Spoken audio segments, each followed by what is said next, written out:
Мәдинә Маликова. Көмеш Билбау.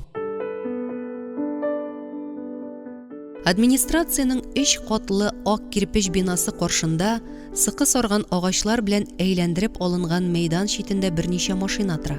Көн аяз, әмма артык салкын түгел, җил исми. Офык сызыгыннан аерылып өлгермәгән кояш ак дөньяны җанга рәхәт итеп яктырта. Алдагы көннең күңелле үтәчәген вәгъдә иткән кебек иде. Бернинди ыгызыгы, ашыгу, борчылу, хафалану юк, һәммәсе имин, күңелгә ятышлы. Узган төнне булган матаук та үзенә бер кызык булып тоела. Җан ярасыннан кан сарку туктаган иде шикелле. Әнә Нәзир дә курткасын тимәли ишектән авызын ерып чыгып килә. Булды. Күпме бирде? Нәрсәне? Акча сорагансыңдыр бит. Нинди акча? Чык әле монда. Бер сүз бар дип Әминәгә кулын сузды ул. Аннары терсәгеннән тотып Рәшит белән Николай ишетмәсен өчен бәс сарган каен янынарак әйдәде. Куртка кесәсеннән сигарет кабы алып авызына капты. Зажигалкасын чыгарып, кечкенә ялкын телен биетеп кабызды. Моңа кадәр ул Әминә янында тәмәке тартмаска тырыша иде. Ни булган моңа? Ни дигән район башлыгы? Загс мөдиренә шалтыратып сөйләштек. 15 минуттан безне анда көтәләр дип, каен ябалдашына төтен ирде ул. Анда нинди сюжет төшерәбез инде дип сорады Әминә, күңелендә кузгалган шымны сиздермәскә тырышып, мөмкин кадәр битараф тавыш белән. Хәзер барсак, язылыштыралар да куялар. Әминә телсез калды. Син анда кем белән барасың? Бөтен өмет синдә инде. Я фатирлы итәсең, я куышсыз калдырасың. Тагын 20-30 елга. Ни эшләтәсең инде бу кешене? Чыннан да Казанда 30 ел фатир көткән гаиләләр тулып ята. Шәйхразиев мине аңлады. Аңа безнең бер фатирда куначагыбызны ирештергәннәр инде. Борын астыннан елмайды да, буласы булган, буяуы сеңгән бит инде сезнең ди. Язылышып бик дөрес эшлисез ди. Яшьләрне әхлаклы итеп тәрбияләү өчен бер матур үрнәк бу ди. Ә син үзең кара, берәү дә сине мәҗбүр итми. Теләгән чагыңда аерылышуын оештыру да әллә ничитем булмас дип уйлыйм. Әминә Нәзиргә яны белән борылып, карашын сыкы авырлыгыннан бөгелгән каен тармакларына төбәде. Бармыйм да, йөрмим дә. Мин сиңа бер әйттем бит инде дияргә кирәк иде. Әмма аның кысылган кирфекләре аша төбәлгән карашы каен ябалдашы аркылы берәүнең йөзен күрде шикелле. Күңелдә тавышы терелде кебек. Утлы күмердәй көйрәгән күзләр, хәнҗәр кебек бәгыргә кадалган сүзләр. Әй син, шиксез чамасыз кыланмышларыңнан соң егылып ятар дип уйладыңмы мине? Зары елар дип күз алдына китердеңме? Җебеп ага торганнардан түгел мин. Синең бәгыреңә дә бер ук кадалсын әле. Карарбыз, нишләрсең икән? Бу уй Загс бусагасын атлап кергәндә дә, кызыл тышлы папкадагы кәгазьгә кул куйганда да аның күңелен җилкендерде. Йөзендә ачы да, шаян да елмаю уйнатты. Кытлаучы булмады. Оператор белән шоферга анда ник кергәннәрен әйтмәделәр. Машинада гына көтеп утырырга куштылар. Тиз чыгабыз диделәр. Шампанский ачылмады, балдаклар кигезелмәде. Әмма Загста утырган бөдрә чәчле, ыспай киемле түгәрәк битле апаның моңа исе китмәде. Шәһәрдән монда кайтып язылышучылар булгалый шул диде. Төрле кешенең төрле сәбәбе. Ахыры уң булсын. Кытлыйм. Кавыштырырга без бик риза. Аерылышырга гына монда кайтып йөрмәгез. Әлбәттә инде бу юри марыйклану. Нәзиргә фатир алу өчен, Әминәгә әмирне үчекләү өчен генә кирәк иде. Һәр хәлдә ул үзе шулай дип уйлады. Казанга кайтып төшкәч, алар икесе ике якка үз юллары белән китеп бардылар. Әмма без капчыкта ятмый дигәннәре хак шул. Атнауын көннән Әлфия Зарифовна Әминәне бүлмәсенә чакырып алды. Утыр әле диде гадәтенчә. Карап торам да, тагын бер карап куям әле мин сиңа. Йөрәгең каләмеңнән дә йөгрегрәк түгелме? Әле бер егет белән әвәрә килгән идең, ул арада икенче берәүгә кияүгә чыккансың дигән сүз йөри хакмы? Ул булай гына бит, Әлфия Зарифовна. Шәриф Җановның фатир алыр чагы җиткән, әнисе үлеп киткән. Ул бутала хәлне аңлатырга тырышты. Редактор очлы күзе белән аңа текәлгән иде. Син нәрсә? Фиктивный брак ясадык димәкчеме әллә? Фатирын гына алсын, шундук аерылышабыз. Вакытлыча күз буяр өчен бүтәнне таба алмаганмы? Син акылың белән ахырын уйлап карадыңмы? Миең бармы? Әлфия Зарифовна бармагын шигә турысында быргалады. Син ул фиктивный брак турында авызыңны ачып берәрсен ачкындыра күрмә тагын. Хөкүмәтне алдау бу. Закон бозу. Мошенничество дип атыйлар аны. Берәрсе тиешле урынга җиткерсә, җавапка тартуларын көттә тор. Безнең редакциягә судимый хезмәткәр кирәкме? Минем шәхси эшем лә бу. Журналның битенә дигит сылауга тиң гамәл бу, беләсең килсә. Бер көнне кушылып, икенче көнне аерылып йөргән җилбәзәк хатын ни йөзе белән бүтәннәргә әхлаклы булыгыз дип акыл ирәт ала. Син публичный кеше. Тырнак астыңнан кир эзләүчеләр җитәрлек. Башка берәү булса, сөйләшеп тә тормас идем. Юлыңа ак җәймә дип чыгарып кына җибәрер идем. Әмма синең каләмең егәрле. Башың эшли, йөрәгең кайнар. Ул уф итеп көрсенеп куйды. Эх, акылың да төплерәк булып, дуамаллыгың булмаса, алдын артын уйлап җиткермичә әллә ниләр эшләп ташлыйсың. Бәлки, бу язылышуны берәр ничек юкка чыгарып буладыр. Буладыр, су таша. Андый җирдә дә таптаныр идең мәллә. Редактор бераз тынып торды. ЗАГСта Шарифҗановка кияүгә чыгарга риза дип әйткәнсеңдер бит. Фамилияңны да алыштыргансыңдыр. Үз фамилиямда калдым. ЗАГС кәгазьләренә кулыңны куйгансыңдыр бит. Куйдым. Раз кул куйгансың икән, хәзер әллә ни дисәң дә Шарифҗановның законный хатыны инде син. Бер кая бара алмыйсың. Туйсыз нисез кавышу дәрәҗәгезне күтәрми билгеле. Әмма анысы әллә ни зур гаип түгел.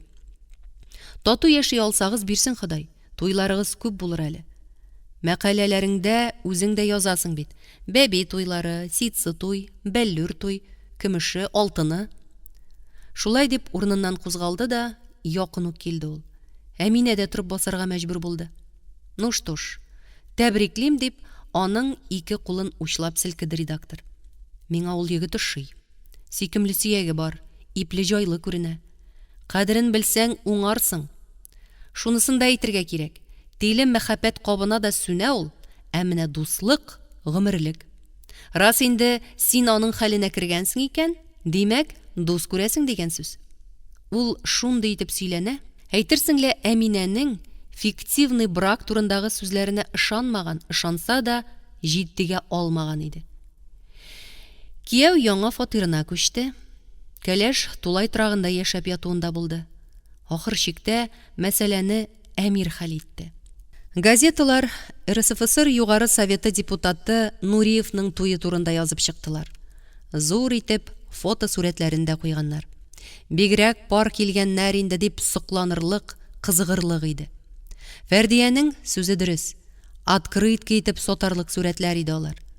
Шуннан соң Әминәнең күңелендәге соңгы өмет чаткысы сүнде. Җомга көн эштән соң автобуста кайтып барганда, ул уйларына чумып үз тукталышын узып киткәнен сизми калды. Әмма утырган урыныннан сикереп торып ишеккә ташланмады. Ашыгасы җире, көткән кешесе юк иде бит. Кая кадәр бара икән бу автобус дип уйлады. Күптән ул якларда булган юк. Карап кайтырга инде әллә. Юл ерак, әйләнеш булып чыкты. Автобус шәһәр урамнарыннан чыгып китеп, 3 зур завод яныннан урады. Кешеләре төшеп беткәч, шактый туктап торды. Талчыккан чырайлы кондуктор хатын бер ялгыз утырып калган Әминәгә, нишләп йөрисең вакытыңны бушка уздырып, эшең юкмыни дигәндәй кистереп карап алды. Тулай торакның ишек төбендә куртка чалбар кигән юан гәүдәле комендант Хөршидә басып тора иде. Кулында авыр сумка. Кайда йөрисең син дип, калын кара кашларын җыерып, Әминәгә каршы атлады ул. Авылга китәсе бар, автобуска өлгермәм дип куркам. Исәнмесез? Ник кирәк мин сезгә дип гаҗәпләнеп сорады Әминә. Оныттыңмыни? Иртәгә 31 март ләбаса. Квартал үтте, бездә яшәү срогың бетте. Яңа кешегә ордер биргәннәр. Бүген килеп күренеп китте. Дүшәмбедән эшкә чыгачак икән. Якшәмбе килеп урнашам диде. Ял көннәрне мин була алмыйм. Шуңа күрә чиста җәймәләрне бүген кертеп куйдым. Аларга ырынма. Иртәгә караватны бушатып куй. Аның сүзләре Әминәне сискәндереп җибәрде. Ничек буласың әле бу? Башка чакта вакытың чыкты дип болай тыкырдатып куймыйлар иде бит. Яңа ордерны икешәр атнага сыңарып биргән чаклары булды. Нәрсә семсерең кыелды, диде комендант Әминәнең хафага төшкәнен күреп. Правкомдагы хатыннар синең хакта фатирлы егеткә кияүгә чыккан дип сөйләделәр. Үз өең, үз ирең була торып, бу рәвешле типкедә йөриләрмени? Кавышып бетмәс борын талаштыгыз да мәллә? Хөршидә бер тынып торды да, җавап булмагач сүзен дәвам итте. Вахтерга әйттем, әйберләреңне чыгарышырга булышыр. Бәлки тиз арада очрашып күрешеп тә булмас. Сау бул, тазалыкта, муллыкта яшәргә язсын. Шулай дип, Әминәнең хәлсез салынып торган кулын тотып селкеде комендант. Аннан соңгы төн сагыш белән, көн вак-төяк мәшәкатьләр белән узды. Бар булган әйбер караны юып, киптереп, үтүкләп, төреп төйнәп куярга кирәк иде. Кичен Тулай тракның душында гына пыштырдысы килмичә, мунчага китте. Анда озаклап парланды, тәнен авырттырыр дәрәҗәдә кизәнә-кизәнә кат-кат чабынды. Кайткач, бүлмәдәш кызлар белән сүз озайтып тормады. Чәй кайнатып эчте дә урынына сузылып ятты. Төн карасы авыр уйларны куертты. Хөршидә түтәй кебекләргә үз өең, үз ирең бар дип әйтү җиңел ул. Ләкин асылда берсе дә юк бит. Өе дә аныкы түгел, ире дә. ЗАГС язуына имза берәүгә ярдәм күрсәтү өчен генә сырланды. Инде хәзер шул яхшылыгым өчен миңа фатирыңның яртысын бир дип бусагасына барып басаргамы? Ни йөзең белән? Иртән кызлар кайсы кая үз эшләре белән таралыштылар. Әминә иң килешле киемнәрен, озын кара итәген, ялтыравык җепләр белән чигелгән сирен төстәге йөнтәс свитерын киде. Соңгы вакытта мондый матур киемнәрне Төркиядән алып кайтып сата башладылар. Иң башларына сырлар куеп, мул итеп тегелгән күн курткасы да шуннан. Ак береты, кара ботинкалары да. Киеменә карасаң, кемнең кадерлесе икән бу диярсең. Әминә чемодан төргәкләрен аяк очына тисеп куйды. Тимер караватка утырды да, янә моңаеп уйга талды. Башны кая куярга? Ишек шакыдылар. Әллә соң вахтер хатын аны куып чыгарга дип килгәнме? Комендант нидер әйтеп калдырам дигән иде кебек. Керегез. Ишектә Нәзир күренде. Кыңгырт күн курткасының төймәләрен ычкындырган, кара фуражкасын артка шудырган. Мин әле бу, исәнме? Әминәнең тезләре йомшап киткәндәй булды. Сәлам, керәйдә, диде ул урыныннан кузгалмыйча гына. Нәзир аның үзен, шәрә караватын, янындагы чемодан төргәкләрне күздән кичерде дә, тирән күрсенеп: Булай ук булыр дип уйламаган идем, диде. Ничек булыр дип? Квартал бетте бүген. Тик көнендә үк тыкырдатып куып чыгармаслар дигән идем. Ял көне бит бүген. Шуны уйламасаң башка гамең юк идеме? Бүген иртән уянгач, 1 апрель икән искә төште. Кем көлдерер икән мине дип уйлап яттым. Әллә үзем берәрсен көлдерим микән дидем. Килдем менә. Кайчаннан бирле көтәсең инде мине? Әминә аңа гаҗәпләнеп карады. Сине көтәм дип түгел? Алайса ялганла. Юри марыгына булса да, зар-интизар булып көттем диген. Кайберәүләр кат-кат алдый торгач, үз ялганына үзе ышана башлый. Киттек әйдә. Буларның кайсы авыррак дип тәвәккәлләп аңа таба атлады Нәзир. Хәзер ишек төбенә чыгарып куябыз да машина тотабыз. Ниндидер сүзләр әйтелде бугай. Алары истә калмаган. Машина шундук тотылды. Ара әллә нирак түгел иде. Тиз барып җиттеләр. Яңа йортның ишек алдында машиналар рәттән тезелеп баскан иде. Ишектән ераграк туктарга туры килде. Өстән карлы яңгыр сибәләп тора. Юл читендәге кирле кар кертләреннән асфальтка су аккан. Зонтикны аласы калган дип сукранып алды Нәзир. Мин эчкәрәк тыккан идем шул. Башканы әйтәм әле, дип төргәкнең авырын машинадан чыгарып ишеккә таба алып китте Нәзир. Аңа кадәр Әминәнең бу бусаганы атлап кергәне юк иде әле. Сөтле чәй кебек күңелгә ятышлы төскә буялган коридорда лифтта иркән. Бер кайда кер заты юк. акшар буяу исе күңелне рәхәт кытыклый. 3нче катта уңдагы тимер ишекне ачып кергәч, 2 фатирга уртак озын гына коридор бар икән. Эчтәрәк зәңгәр бер кәвешле бала арбасы тора. Күршеләрнеке, диде Нәзир эчке бер мәгънә белән. Аның тавышында ихтирам һәм бераз көнләшү чагылгандай булды. Булай булыр дип уйламаган идем, диде Әминә. Өй котларга килгәндә күчтәнәшсез яхшы түгел. Ниткән өй котлау ди ул. Син монда кунак түгел, хуҗа бит. Сал тисләреңне. Яңа фатирга хуҗасы кергән, әмма ям иңмәгән иде әле. Тәрәзәләргә пәрдәленмәгән, өстәлгә ашъяулык җәелмәгән. Газ кертмәгәннәр әле. Электрда пешерергә туры килә икән. 2 конфоркалы плитә майга каткан. Каяндыр юнәтелгән, шактый кыршылган 2 өстәлдә дә савыт саба теләсә ничек аунап ята. Әминә өске киемнәрен салды да, алдына тастымал бәйләп эшкә кереште. Иң элек плитканы тазартып ялтыратты, кабызып чәйнек белән су куйды.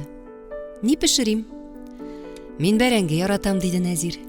Кабыклыны, көн сайын пешереп ашыйм. Кабыклы бәрәңге көз көне генә тәмле. Язга таба анда агулы матдәләр җыела. Кая, бир әршим. Кран астындагы тартмада, ал шуннан. Нәзир артсыз урындыкта утырып, кирфеген дә какмыйча Әминәгә текәлгән иде. Бу бәрәңгеләр кабыкларын салдырганны сизми дә калалардыр, диде ул Әминәнең кулында уйнаган пычакка карап. Авылда безнең гаилә зур, эш муеннан, һәммәсенә җитешергә кирәк. Һәр кешегә эчәрдән безнең икебезгә 6 бәрәңге җитә. Кара син аны. Бәрәңге дә ялгызларга сыңарлап, парлыларга парлап санала икән, дип башын чайкады Нәзир.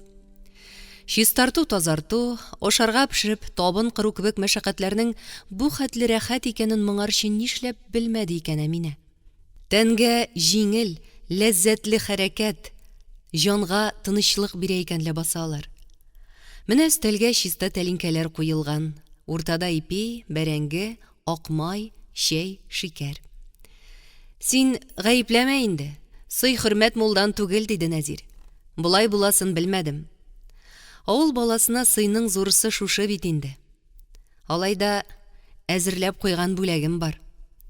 Нәзир алгы бүлмәдән озынча төргә калып керде. Нәрсә бу? Шишеп кара. Кәгазь эченнән зонтик килеп чыкты. Озын таяклы, вак зәңгәр бизәкле. Син бу өйнең бусагасын атлап кергәч, истәлекле бүләк бирәсем килде. Уйладым да. Яныңда еш йөртә торган әйбер булсын иде дигән фикергә килдем. Язуы да бар, укып кара. Зонтикның йылтыр таягына вак, матур хәрефләр белән Әминәгә, җил давыллардан гомерлек ышыгың булсам иде, Нәзирең дип уелган иде. Нәзирең. Әминәнең тамагына нидер утыргандай булды. Уйлары буталды, теле бәйләнде, хәле китте. Бит моны шаяруга сабыштырып, көләргә кирәк булгандыр. Көлке көне лә баса бүген. Әмма сүзләре нинди бит, гомерлек ышыгың булыр идем. Әминәгә ышык кирәк. Җил давылларда ялгызың күпме бәргәләнергә була. Нәзир аның каршында басып тора. Бүләктә язылган сүзләргә җавап көтә. Әминә зонтикны күкрәгенә кысты да башын күтәрде. Шигырь язарга һәвәслегең элек тә сизелә иде инде. Әйе шул. Теге чакта Идел буенда шаян рәсемнәр астында аның шигырьләре иде бит. Тик моны хәзер әйтергә ярамый. Бу минутта 2 арага 3нче берәүне кыстырырга кирәкми. Шигырьләр язылансы. Күңел кузгалганда. Әйдә ашап алыйк әле, бәрәңге суына.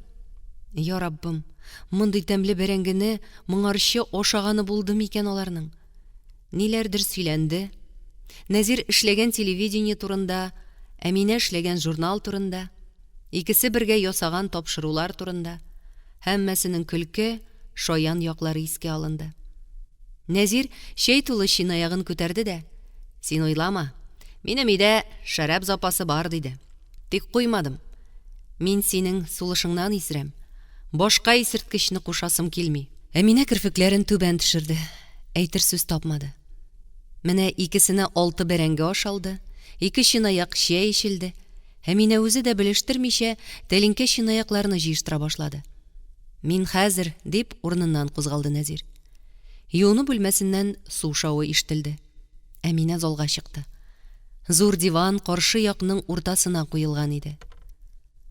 Сулга уштырсаң, иплерәк булыр иде дип уйлады Әминә. Булай бүлмә урталай бүленгән кебек тоела. Япмасын инде ямсыз тагын. Диванга утырырга күңел тартмый иде. Әминә төргәгендә чиста япмасы барын уйлады. Пикейны дип атала торган вак зәңгәр чәчәкле. Әминә төргәктән япманы алды, диванга җәеп куйды. Күңелен үкенеч хәнҗәре сызып узганда итте. Ник аның юлы туп-туры шушы йортка сузылмады икән? Ник ул Мәскәү аэропортында яңгыраган игъланны игътибарга алды? Ник чакырган тарафка китте икән? Әгәр шундый хәл яңадан кабатланып, тирә-юньне яңгыратып, сине көтәм дигән чакыру ишетелсә, барыр идем ул. Айлар буе кичерелгән җан газаплары һәм тән сызланулары йөрәккә сүрем булып сарылган. Аннан да бигрәк, яралып килгән балага җан сырап баргач, күз карашыннан атылып бәгыргә кадалган бызлы уклар һаман иреп бетмәгән. Теге чакта дөрес әйтте Җәмилә Закировна.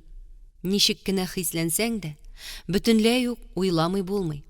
Башның выключателе юк.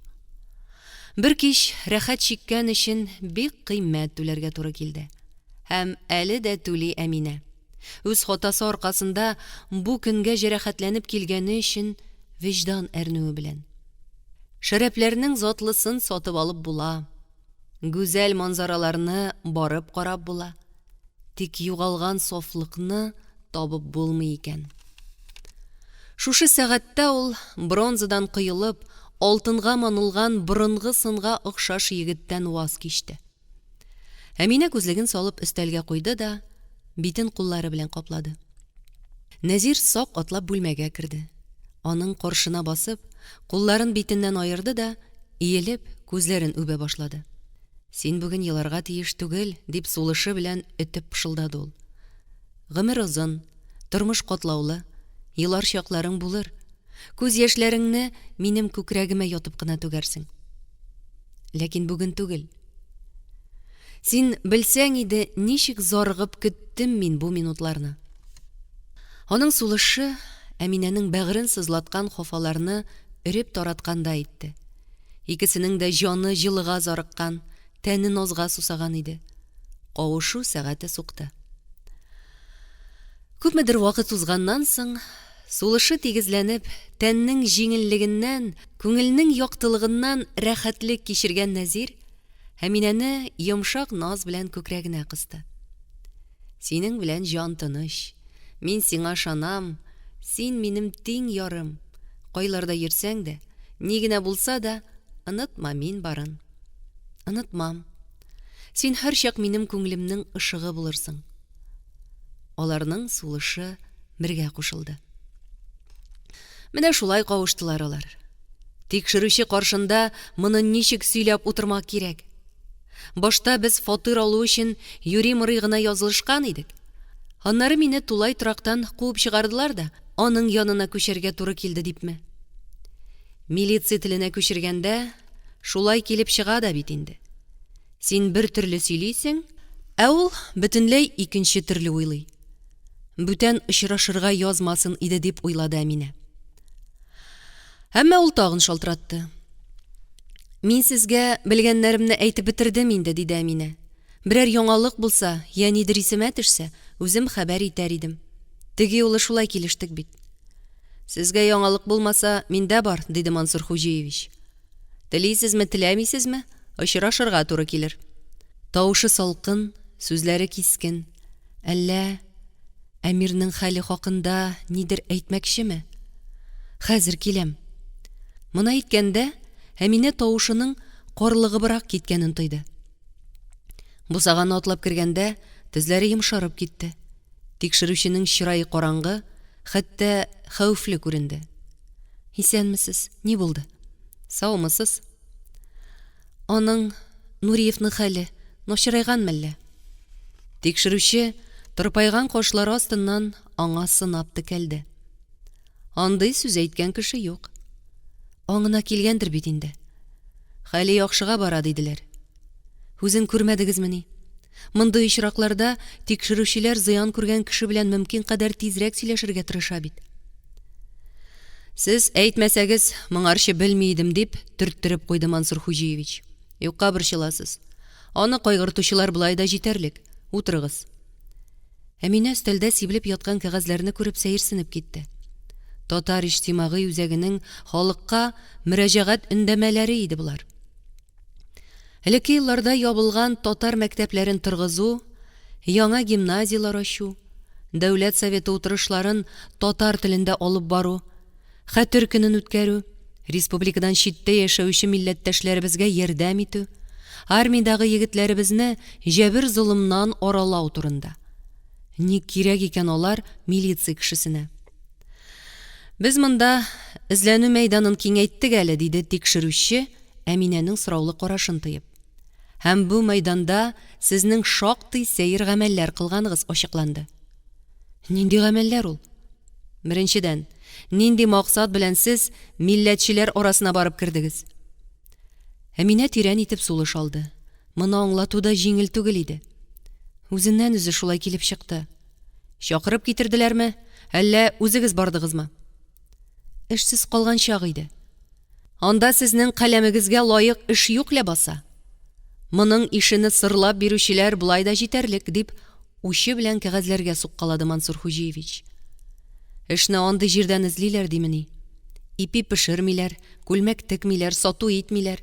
Бар белгәннәре халыкның күңлен кузгатып, урамнарга, мәйданнарга чыгару. Әминә күзләрен зур ачып, исе китеп аңа төбәлде. Кем баласы икәнен онытканмы әллә бу?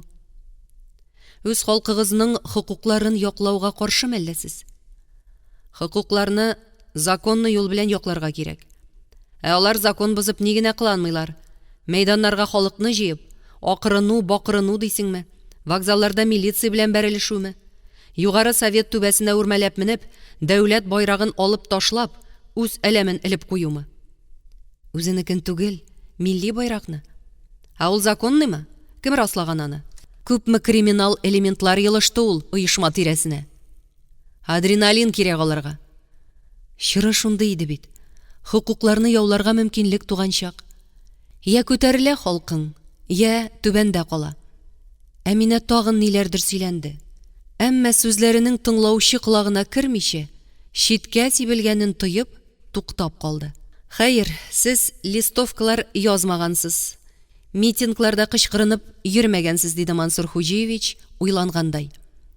Моннан нинди нәтиҗә чыга? Димәк, сез анда азатлык даулау өчен түгел, башка максат белән барып кергәнсез. Нинди максат? Шуны беләсе иде. Мохтаҗларга ярдәм итәсе килде. Бик күпләр авыр хәлдә калган иде бит. Эш кешесенә акча түләү бетте, кибет киштәләре бушап калды. Күпме халык икмәккә тилмерә иде. Без хәйрия җәмгыяте оештырдык. Нәрсә хисабына? Хөкүмәт андый оешмаларга ярдәм итми. Закон буенча тыелган. Каян, нәрсә алып өләшергә иде исәбегез? Үзегезгә эш хакын кем түли? Ярдәм кулы сузучылар җитәрлек, тик алар белән сөйләшә белергә кирәк. Соранучылар сездән башка да адым сайын. Күп нәрсә аңлашылмый монда, дип үзенекен тукыды тикшерүче. Ә менә икенче яктан килеп караганда, һәммәсе бер җепкә ипле генә тезелә дә куя. Хис кешесе битсез. Күп очракта йөрәк кушканны эшләүгез табигый. Акыл турында салкын дисәләр, йөрәк кайнар. Анда ургыган хисләр хәтәр һәм гел үзгәреп тора. Әле ялкын телләре булып күкләргә үрелә, әле кара күмер булып сүрелә. Хатын-кызларда бу бигрәк тә шулай. Балагыз тугач, сезне эшегездән чыгарганнар. Нуриев кушуы буенча. Дөрес түгел. Ярдәм сорап аңа баруыгыз да дөрес түгелме? Әминәнең күзләренә яшь тыгылды. Ул башын иеп иренен тешләде. Тик сезне эшегезгә кайтармаганнар. Димәк, ул сезне якламаган. Монысына каршы әйтеп булмый. Якламау бер хәл. Ә менә күз карашы, әйткән сүзләре тик искә төшермәскә кирәк. Тыелырга, җибеп төшмәскә. Мансур Хуҗиевич текәлеп аны күзәтте. Әминәнең иелгән башы, тез өстендә бер-берсенә кысылып, агарып чыккан бармаклары аның фаразын раслый иде. Бераз тынып торганнан соң тикшерүче: "Сипкән суы мул булгандыр, күңелегезне кара күмер каплагандыр. Шуннан соң сезнең аның дошманнарына йылышуыгыз бик табигый." Нинди дошманнар ул? Иҗтимагый үзәктә Нуриевның дуслары утырмый лабаса. Һәммәсе милли азатлыкны яклаган булып шапырына-шапырынуында. Һәр кайсының үз 90-90. Кичекмәстән хакимиятне алыштырырга кирәк дип ажгыручы егетләр бар. Нуриев өстәгеләрнең җырын җырлый. Халыкның ышанычын акламады дип тә кычкырыналар. Шундыйлар кулы белән аннан үч алу бик тә мөмкин иш. Шулай бит? Бер җаен табып очрашуга чакырасың, хәлен алырлык препарат эчерәсең дә урамга чыгарып җибәрәсең. Алдан сөйләшү буенча анда аны көтеп торалар. Әминә хәйран калып, өстәл аша башын аңа таба сузды. "Сез нәрсә? Мине кеше яллап аны үтертмәкче булган димәкчеме әллә?" Заказ биргәндә үтерү күз алдында тотылмагандыр да бәлки. Үтемлеген әйтеп, бәргәләргә, типкәләргә генә кушылгандыр. Бераз акылга утыртырга. Тик менә анда егетләрнең йодрыгы бер ычкынса, чаманы югалталар шул. Хәзер менә күреп торам, үкенеп туймыйсыз. Әминә кирфеген кагарга да онытып, аның йөзенә текәлгән иде. Ник үрти аны бу абзый? Ник шаярта? Алай дисәң, йөзе җитди, күз карашы кырыс. Әминәнең "мин теләгәнчә килеп чыкмады шул, артыгын кыландылар" дигәнен көтә кебек. Ничек инде аны кыйнатырга? Мөнәсәбәтем ниндилеге күз алдыгызда бит. Тилереп гашык булган кеше ни кылмас? Андыйларны күп күрдек инде. Төрмәдәге хатыннарның күбесе шундый статья белән утыра. Иҗтимагый үзәктә мондый гамәлгә рухландырып торулары бик ихтимал. Алар Нуриевка сәяси мәсьәләдә үчле. Сәясәттә каршылык шулай ук хәтәр нәрсә. Канга кан, үлемгә үлем анда. Бу сүзләр искә салкын су сипкәндәй айнытып җибәрде. Минлек хисен кузгатты. Нишләп булай җибеп төштем әле дигән уй килде башка. Ахмак сүзгә җавап таба алмаслык мәллә. Әминә сынын турайтып торып басты. "Әминем үз фаразым бар" диде нык итеп. "Бик яхшы тыңлыйм." Нуриевның карашлары иҗтимагый үзәкнекеннән күпмедер айрыладыр. Әмма ул татар халкының хукукларын киңәйтү өчен тырыша. Урыс шовинистларына ачыктан-ачык каршы сөйли. Алар үчле түгелме? Милициядә дә андыйлар җитәрлек. Элек бандит саналган күпме адәм актыгы сезгә йылышты. Шулар ачуын алмаган дип кем әйтә ала? Ник үз арагыздан эзләмисез? Гаҗәпләнүдән тикшерүченең күзләре зур ачылды. "Менә хәзер чын-чынлап ышандым инде", диде ул сузып. "Тагын бер фараз барлыгынамы? Дөрес юнәлештә эзләгәнеме? Әле генә песием кебек юаш кына бирешеп утыра идегез. Күр, сыртыгыз ничек тырпайды. Адәм баласы бөтен нәрсәгә сәләтле. Әйттем бит мин. Тиле гыйшык теләсә нинди җинаяткә этәрә дип. Бигрәк тә куәт биреп торучылар булса. Уегыз кулыгызны" дип, өстәленә тагын бер кәгазь кисәге чыгарып салды ул. "Нәрсә бу?" "Подписка о невыезде. Сез шәһәрдән бер кая да китәргә тиеш түгел." "Ничек алай? Минем бөтен эшем авыллар белән бәйле." "Бик кирәк булса, бездән рөхсәт сорарсыз. Мәгез ручка. Безнең кадрларга килгәндә", дип сөйләнде ул Әминә кул куйган арада. "Анысы да сезнең кебекләр аркасында. Кем таратты СССР дигән ипле илне? Кем җимерде ныклы тәртипләрне? Кем Чечняда сугыш чыгарды? Тәртип саклау органнарының тез астына кем сукты? Милли оешмалар түгелмени?" Аның белән сүз көрәштерү мәгънәсез иде. Милиция күзлегеннән караганда, кайберләре дөреслеккә туры киләдер дә. Чыннан да, нәкъ менә илдә булганышлар башланып, бөтен халыкның хәле аурайган чорда эшсез калды Әминә. Аптыраганнан татар иҗтимагый үзәгенә барып керде. Ләкин булар һич тә тикшерүче әйткәнчә булмады. Белгән күргәннәр арасында егет кеше дигән даны таралса да, табигате белән Әминә чын хатын иде. Бигрәк хатын-кыз икәнсең. Назлар тизсеңә икән үзеңә дигән иде гаҗәпләнү катыш сыклану белән Әмир. Сүзләре расланды. Җәйгә таба Әминәнең янә буйга узганлыгы беленде. Токсикоз дигән көйсезлек бу юлы да шактый сиздерде үзен. Әмма ирең яныңда булгач, бөтенләй икенче икән шул. Йөз каралу, гайбәт таралу турында сүз дә булуы мөмкин түгел. Вакыт-вакыт больничныйга чыгып тору да табигый саналды. 3 айдан көйсезлекләр бетеп тә китте. Әминәнең хәле редакторны гына пошаманга салды. Декретка киткәнче бераз запас булдыр әле син, диде ул. Йолалар турында бик яратып укыйлар, диде Әминә. Туйлар, килен төшерү, солдатка азату турында мәкаләләр бастырдык инде. Күмү йолалары турында да язарга иде. Редакторның йөзе кырысланып китте. Мәрхүмнәрне күмү тәртибе халыкта борын-борыннан дин белән бәйле. Тәһарәт алмыйча, ясын чыкмыйча, дугалар укымыйча мәйет җирләү мөмкин түгел. Һәммә буларны язып та булмый. Цензура үткәрмәячәк. Чөнки журнал партия матбагасы. Анда дингә каршы пропаганда алып бару мәҗбүри куелган. Гомумән, партия халыкны яктыга, хезмәттә уңышларга, җиңүләргә өнди, җиназа күңелне күтәрә торган вакыйга түгел. Аның турында сүз куертканнарын ишеткән дә юк. Моны икесе дә бик яхшы аңлыйлар иде. Күптән түгел Глафлит вәкиле Изольда Миронова кара чәчле, озынча йөзле, янып торган күзле 35ләр тирәсендәге гаҗәеп чибәр хатын редакциягә кереп, сәгать буе цензура тәртипләрен аңлатып утырды.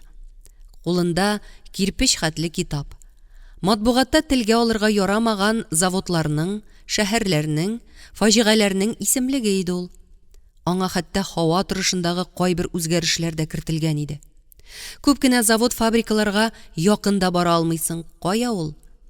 Хәтта боз яуганын, көчле давыл кубып, йорт түбәләре куптарганын да телгә алу тыела. Бик кырыс тавыш белән журналның соңгы сонында киткән сәяси хатага төртеп күрсәтте цензор. Ярый әле без тотып алдык. Югыйсә, хәрби серне бөтен дөньяга фаш итә идегез, диде. Спартак аяк киемнәре фабрикасында солдат итекләре тегәләр дип язгансыз. Бу нинди гамьсезлек? Чыннан да, фабрикада эшләүче алдынгы хатын-кызлар турында язганда, алар ират, хатын-кыз, балалар өчен аяк киемнәренең төрледән төрлесен бик оста тегәләр. Солдатларны итек белән тәэмин итәләр дигән сүз киткән икән. Ни генә язарга ярыйсың безгә, дип сорады, хайран калып, зәңгәр күзләрен мөлдерәтеп, бер катлы Динә Зәбирова. Анысын мин сезгә бармак белән төртеп күрсәтә алмыйм, диде Изольда катыгына. Әмма артыгыздан пычрак җыштырырлык булмасын. Белеп торыгыз, җибәрелгән хаталарның исәбе алып барыла. Анысы нәрсә тагын? Анысы шуны аңлата. Сез дәүләт серен ачарга омтылгансыз, әлдә ярый безнең хезмәткәрләр аны вакытында күреп алган дигән сүз. Әгәр без дә күрми калсак, журналның бөтен тиражын юкка чыгарып, яңадан бастырырга туры килүе ихтимал. Анда ишраклар булгалады, ишеткәнегез бардыр. Монда язылганнарны яттан белергә тиешсез, дип китабын баш очына күтәрде Изольда. Күмү йолалары турында сүз кузгалгач, редактор белән хезмәткәр икесе дә шул җыелышны искә төшереп тирән уйга калдылар. Язуын язарлар, һәммә цензураның сират күперен ничек үтәрләр икән? Үзебезгә кул куярга ярамас, галимнәрдән яздырырга була, диде Әминә. Әйтик, танылган табибларның берәрсеннән, тарихчыдан. Алар белән үзең сөйләш, диде сүрән генә редактор. Тик караны, мәкаләләрегез тел-теш тидерерлек булмасын. Миронованың нәрсә әйткәнен хәтерлисеңме? Зур галимнәр үз эшләрен искиткеч шәп башкаралар. Күпләр матур итеп сөйли дә белә. Ә менә күңелләрендә кайнаганны кәгазьгә мауыктыргыч итеп күчерергә авырсыналар. Алардан моны таләп итеп тә булмый. Язу усталыгы ул үзенә башка төрле һөнәр бит. Бу очракта Әлфия Зарифовнаның симбиоз дигән ысулы ярдәмгә килә. Галимнәр, атаклы кешеләр сорауларга җавап бирә. Үзе теләгәнне сөйли, журналның хезмәткәре аннан ишеткәннәрен куен дәфтәренә теркәп бара. Соңыннан киртәсенә кереп, кәгазьгә күчерә дә автордан укытып ала. Күнегелгән эш бу очракта да әллә ни авырлыгы булмас кебек тоелган иде. Әмма язарга тотынгач, эшкә пошаман керде. Җиназалар үткәрүнең коммунистлар куйган тәртибе бар. Җыелалар, хушлашу мактау сүзләре әйтәләр, зур кешеләрне озатканда оркестр чакыралар. Зират юлында табутларыннан алда кызыл мендәрчекләргә кадаган орден медальләрен, төрле оешмалардан килгән катыргы тәкыяларны күтәреп баралар. Әмма атаң-анаң, туганнарың мәңгелеккә күз йомгач, үзеңнең нишләреңне күз алдына китерсәң, булары күмү мәшәкатьләреннән бик аз өлеше, соңгы ноктасы гына булганлыгы ачыклана икән. Хәсрәте баштан ашкан кешегә аңарчы нишләргә? Тынсыз яткан газизенә урынны ничек җәеп, ничек яткырырга? Янында төнне ничек үткәрергә? Ничек юарга, киендерергә? Кабыкка салыргамы, табуткамы? Җиназага кемнәрне чакырырга? Ничек өйдән алып чыгарга? Ниндирәк сүзләр сөйләргә? Ишенә, җидесенә, 40-ына кемнәрне чакырырга? Ах, ничек кирәк икән ул борынгыдан килгән йолалар. Ачы хәсрәттән мингрәп, яшь түгеп кенә ятарга ирек бирми, хәрәкәтләнергә мәҗбүр итә. Авыр кичерешләрдән иң яхшы дәва шул хәрәкәт бит инде. Соңыннан газизеңне зират кылганда, сыгылып төшеп, җирдә аунап ятудан да дугалар уку кыткара икән. Чөнки монда сине коммунистик тәгълимат юата алмый. Худайга сыгынудан башка чара юк. Дугаларым барып ирешер, газиземнең гынахлары ярлыкканыр, урыны җәннәттә булыр дигән өмет кенә юаныш бирә. Мәкаләләрдә буларны читләтеп үтеп булмады. Сәясәткә бернинди мөнәсәбәте булмаган, берәүнең дә шәхесенә кагылмаган, һичкемнең гаебен күрсәтмәгән, фақат адәм баласының гомер ахыры турындагы язмалар ил күләмендә ыгы-зыгы куптарыр да, ике кешенең тез астына китереп бәрер дип кем уйлаган. Алар Әминә декретны ялга киткәч, соңгы юлга озатканда дигән баш астында басылып чыкты. Журналның бу санын сорап редакциягә хатлар ява башлады. Сөенергә генә кирәк иде кебек. Көенечле хәбәр 3 айдан соң килеп иреште. Мәскәүдә Коммунистлар партиясының үзәк комитетында эшләүче берәүнең хатыны татар икән дә, Совет гаиләсен укып бара икән. Бу мәкалә турында иренә сөйләгән. Үзәк комитеттан Казанга динне пропагандалаучы редакторга һәм журналистларга карата катгый чара күрүне таләп итеп, күрсәтмә килеп төшкән. Берничә айдан редакторны шома гына пенсиягә озаттылар.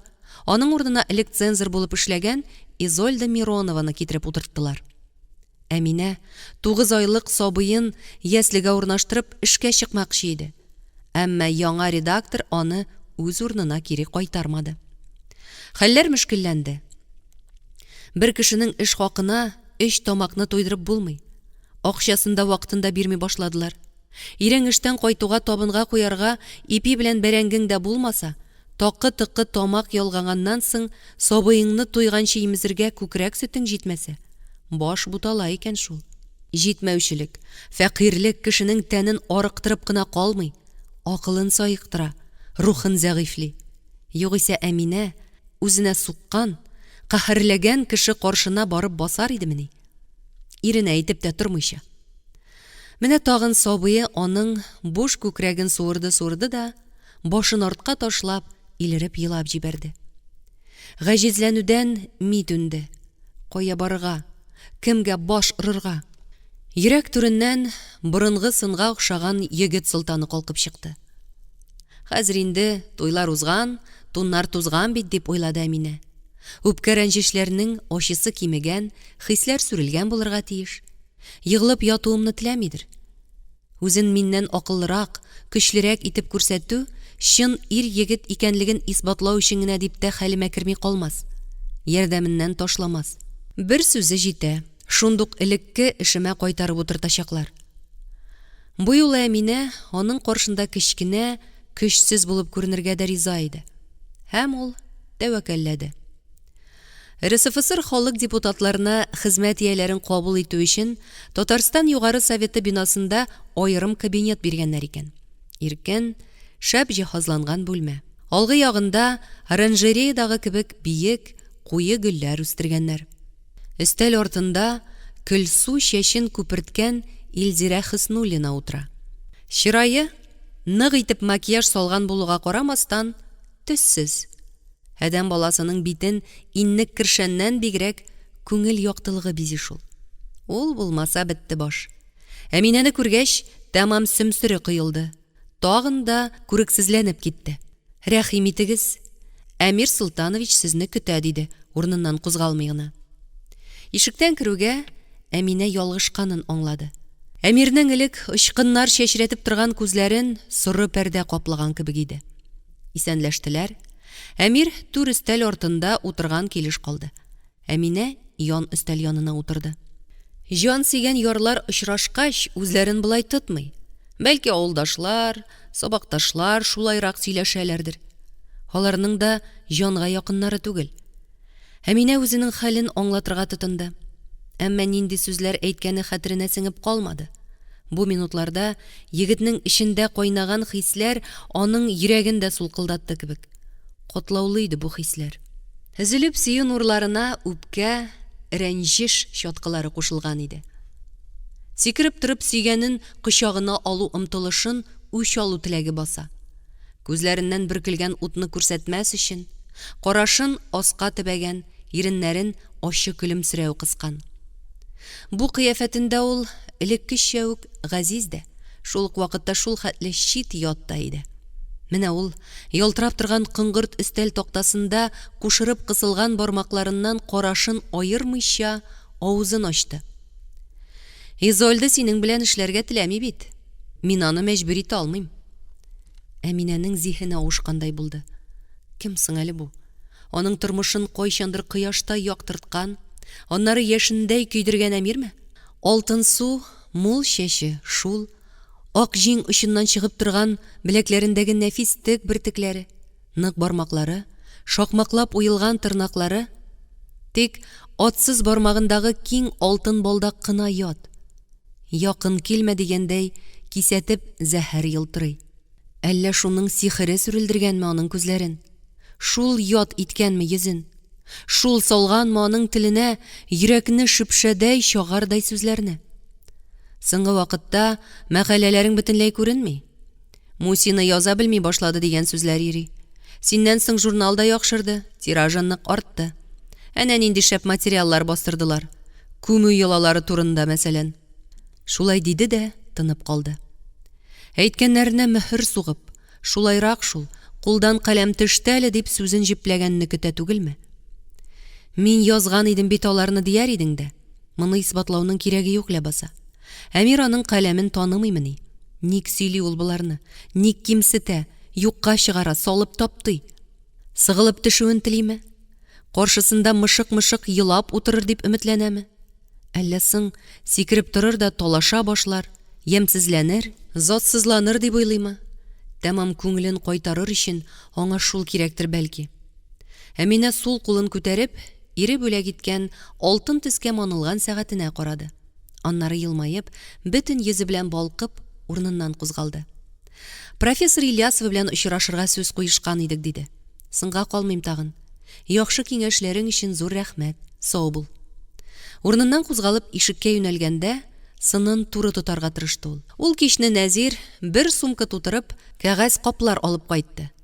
Аларны кухня өстәленә бушатты.